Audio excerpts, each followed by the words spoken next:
സന്ദീപ് രാജാക്കാട്, ഒരു മാസത്തിനുള്ളിൽ തന്നെ മൂന്നാമത്തെ കാട്ടാനാക്രമണത്തിൽ കൊല്ലപ്പെട്ട മനുഷ്യന്റെ വാർത്തയാണ് നമുക്ക് സംപ്രേഷണം ചെയ്യേണ്ടി വരുന്നത്. സ്വാഭാവികമാണ് പ്രതിഷേധം. വനംവകുപ്പിനെതിരെ ഭരണകക്ഷിയിൽ തന്നെയുള്ള CPI-യും CPM-ഉം ജോസ് കെ മാണിയും ഇപ്പോൾ രംഗത്ത് വന്നു കഴിഞ്ഞിരിക്കുന്നു.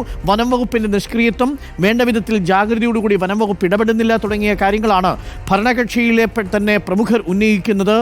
വനംവകുപ്പിനോടും പ്രത്യേകിച്ച് ഈ സ്ഥലത്തുള്ള വനപാലകരോടുമുള്ള പ്രതിഷേധം ശക്തമാവുകയാണോ സന്ദീപ്? ഡോക്ടർ അരുൺകുമാർ, അത്തരത്തിൽ തന്നെയാണ് പ്രതിഷേധം ശക്തമാകുന്ന ഒരു സാഹചര്യമാണ് നമുക്ക് കാണാൻ സാധിക്കുന്നത്. ഇപ്പോൾ യൂത്ത് ലീഗിന്റെ നേതൃത്വത്തിൽ ഈ മോർച്ചറിക്ക് മുന്നിൽ പ്രതിഷേധിക്കുന്ന ഒരു സാഹചര്യം ഉണ്ടായിട്ടുണ്ട്. മറ്റു പ്രതിഷേധങ്ങളിലേക്ക് കൂടി തൊടുപുഴ മേഖല വഴിമാറുമെന്നതിൽ സംശയമില്ല. കാരണം ഇടുക്കി ജില്ലയിൽ ദിനം പ്രതി എന്നോണം കാട്ടാന ആക്രമണം റിപ്പോർട്ട് ചെയ്യപ്പെടുന്ന ഒരു സാഹചര്യം നിലവിലുണ്ട്. നിരവധി ആളുകൾക്ക് വീടും കൃഷിയും നഷ്ടമാകുന്നു. അതോടൊപ്പമാണ് ഈ പ്രിയപ്പെട്ടവരെ കൂടി നഷ്ടമാകുന്ന ഒരു സാഹചര്യം.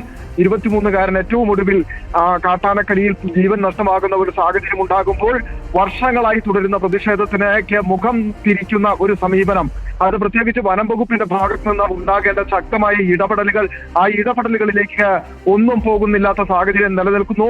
ഓരോ മരണം ഉണ്ടാകുമ്പോൾ പോലും ആ വനം വകുപ്പ് ഉദ്യോഗസ്ഥരും ഈ വനം വകുപ്പ് മന്ത്രിയും അടക്കം ഇനിയൊരു ജീവൻ കാട്ടാനക്കലിയിൽ ഇല്ലെങ്കിൽ വന്യജീവി ആക്രമണത്തിൽ ഉണ്ടാകില്ല എന്ന ഉറപ്പ് നൽകി മടങ്ങും. എന്നാൽ ഒരാഴ്ച പിന്നീട് മുമ്പ് അടുത്തയാളും കാട്ടാനക്കലിയിൽ ജീവൻ നഷ്ടമാകുന്ന അവസ്ഥയാണ് ഇപ്പോൾ ഇടുക്കിയിൽ നിലനിൽക്കുന്നത്. അത് മുമ്പ് മലയോര മേഖലയിലായിരുന്നു ഏറ്റവും കൂടുതൽ ഉണ്ടായിരുന്നത് എങ്കിൽ ഇന്നിപ്പോൾ ലോ റേഞ്ചിലേക്കും അവിടെയുള്ള വനപ്രദേശങ്ങൾ, ചെറിയ രീതിയിലുള്ള വനപ്രദേശങ്ങളിലുള്ള പ്രദേശത്തേക്ക് പോലും ഇത്തരത്തിൽ കാട്ടാനയുടെ ശല്യം അതിരൂക്ഷമായി തുടരുന്ന ഒരു സാഹചര്യം നിലനിൽക്കുന്നു എന്നതാണ് നമുക്ക് മനസ്സിലാക്കാൻ സാധിക്കുന്നത്. ആ തരത്തിലാണ് ഇപ്പോൾ വലിയ രീതിയിലുള്ള ഒരു പ്രതിഷേധത്തിലേക്ക് നീങ്ങുന്ന സാഹചര്യം കൂടി ഉണ്ടായിട്ടുള്ളത്. കഴിഞ്ഞ ഏതാനും ദിവസങ്ങൾക്ക് മുമ്പ് അല്ലെങ്കിൽ ഒരാഴ്ചയ്ക്ക് മുമ്പ് ഒരാളുടെ മനുഷ്യജീവൻ നഷ്ടമാകുന്ന സ്ഥിതി ഉണ്ടായപ്പോൾ വലിയ രീതിയിൽ ആ ഒരു മേഖലയിലേക്ക് ഉറപ്പ് നൽകുന്നു, മറ്റു കാര്യങ്ങൾ ചെയ്യുന്നു എന്നുള്ളതാണ്. എന്നാൽ ഇതൊന്നും ആ പറയപ്പെടുന്ന രീതിയിൽ പ്രായോഗികമായി നടപ്പിലാക്കാത്തതിന്റെ ഏറ്റവും വലിയ ഉദാഹരണമാണ് ഇത്തരത്തിൽ ഓരോ പ്രതിഷേധം തുടങ്ങിയിട്ടുണ്ട്.